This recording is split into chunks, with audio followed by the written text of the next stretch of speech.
Good morning, ito na po ang pangalawang pitas namin dito sa pipino. Yan, papalago na rin siya at nagsisimula ng sumiete yung ibang baging. Yan. So medyo parami na ang napipitas. Yan, pero hindi pa rin lahat ng puno ay napipitasan.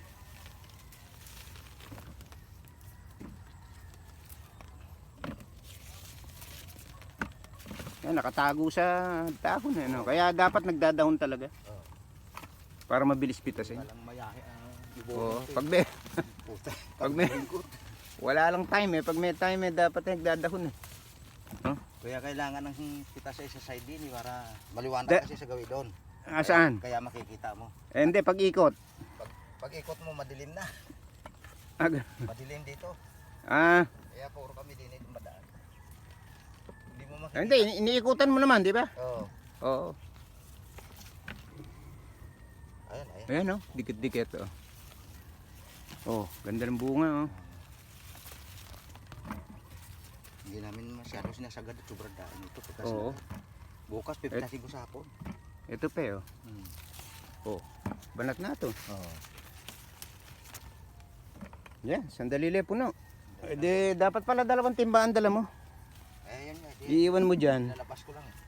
Pag nangyari ni Richard. Iwan. Padala mo lahat ng timba.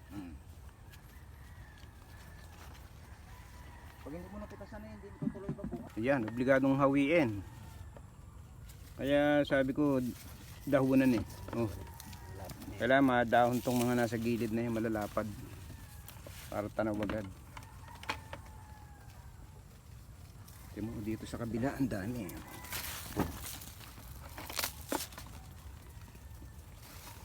Saka pag hindi kayo muko, di ba ba pita sa isa na? Di ba ba?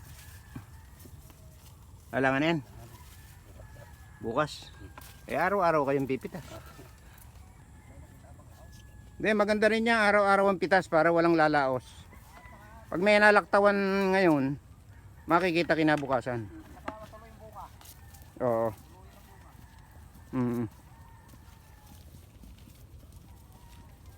Oh, ito na yung pangalawang pitas namin sa pipino. Dumami. Parang nagtatlong doble.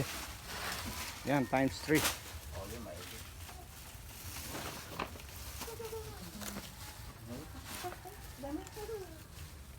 Oh, diretso hakot pagkano ha?